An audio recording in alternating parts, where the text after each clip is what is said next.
Então, continuando em relação à parte do comportamento alimentar, vou trazer para vocês agora, ainda no mesmo artigo, que traz sobre a questão dos estudantes de nutrição, só que eu não vou me ater em estudantes de nutrição, mas sim a parte da conceituação do comportamento alimentar mesmo, uma referência que eu gosto bastante, que explica, assim, de uma forma bem significativa e simples, como a gente pode ver o comportamento alimentar.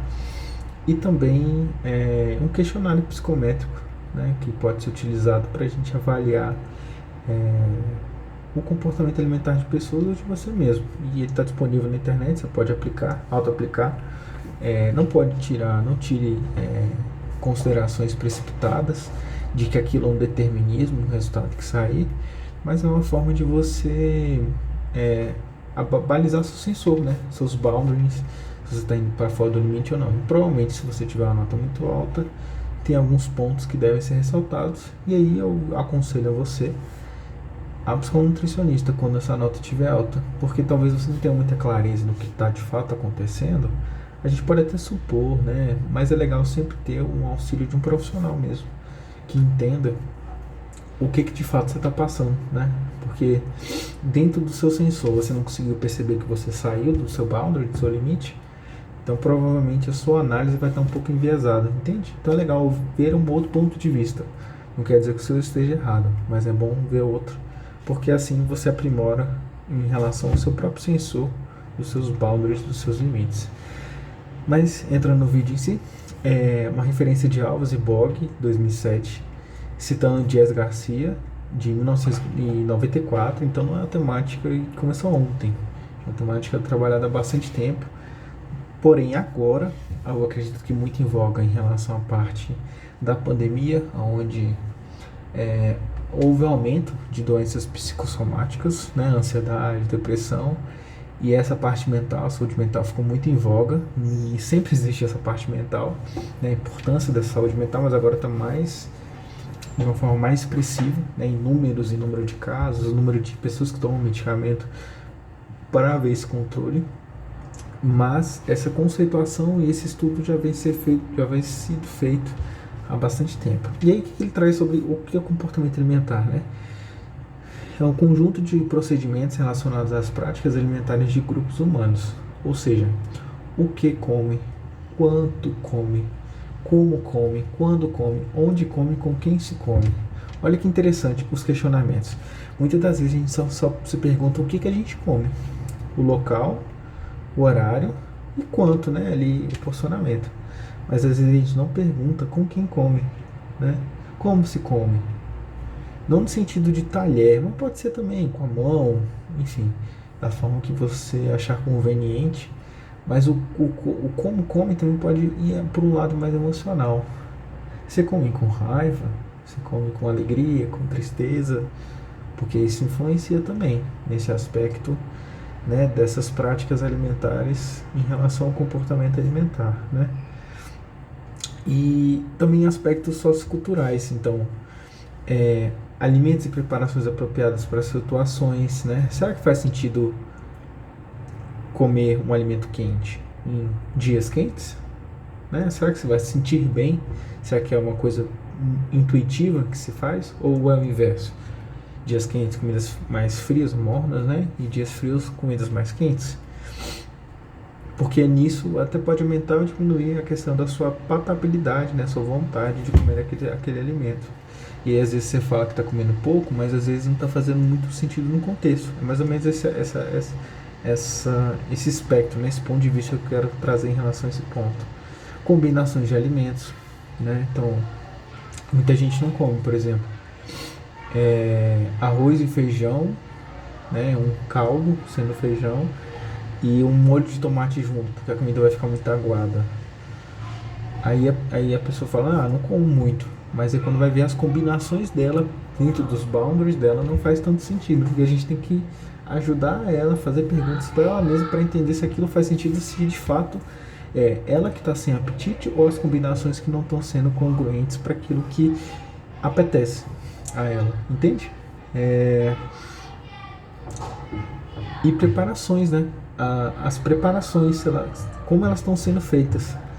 né? A gente pode ver, por exemplo, né, a parte mais cultural, né? A Índia, que tem uma utilização bem alta de condimentos na alimentação e tendendo um pouco para uma ardência maior, e para outros países nem tanto, né? Outros países mais gordurosa, outros países mais salgada talvez, né? Ou mais azeda, mais cítrica, um contraste de doce e salgado, na Alemanha, por exemplo. Então, assim, será que isso é de fato o que eu gostaria, né? Esse tipo de combinação em relação às preparações que estão sendo feitas, os tipos de condimentos que estão sendo colocados na alimentação. Então, como a gente pode perceber, o comportamento alimentar não é só tem essa característica da sua relação com a comida, mas a sua relação com a comida com o ambiente. Aí quando a gente traz o conceito lá da inteligência emocional, a gente pode perceber que tem essa avaliação interna, automotivação, autoconsciência, né? A autorregulação da pessoa, a sugestão de emoções e a relação dela com o externo, a empatia, competências sociais que ela deve desenvolver, a gestão do ambiente, né, de relacionamentos humanos.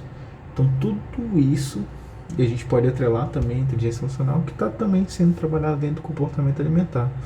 E quando a gente vai trazer o questionário holandês de comportamento alimentar, ele foi validado em 2001, não, deixa eu ver,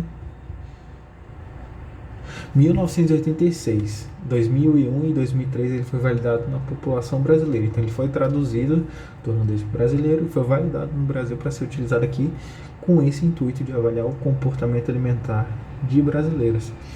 E aí ele tem 33 itens, então tem essa escala Likert, né, de 0 a 5, né, então nunca faz esse para esse questionamento, raramente, às vezes, frequentemente, muito frequentemente. E aí ele tem três subescalas, né? A escala da restrição alimentar, da ingestão emocional e da ingestão externa. Sendo bem objetiva, a restrição alimentar são comportamentos que visam uma compensação. Então, não me sinto bem ou quero me sentir bem, na verdade minha autoestima está baixa e eu começo a restringir minha alimentação em busca dessa autoestima, por exemplo. O ingestão emocional é utilizar muito a alimentação como uma válvula de compensação emocional e até uma forma de expressão emocional. Muitas vezes não está desenvolvido esse lado emocional. E aí lembra que eu falei da questão do filtro, né, da gestão da emoção?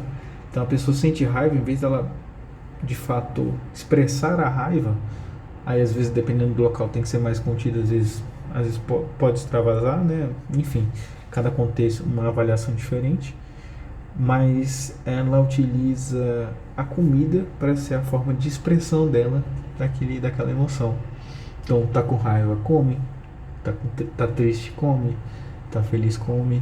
E às vezes, dependendo da situação, não faz muito sentido ser a única ferramenta para expressar essa emoção, né? E o terceiro é a gestão externa. Então, dentro do ambiente que ela está inserida, isso muda o comportamento alimentar dela de uma forma bem significativa. Então, um dos questionamentos, vou trazer um de cada bloco.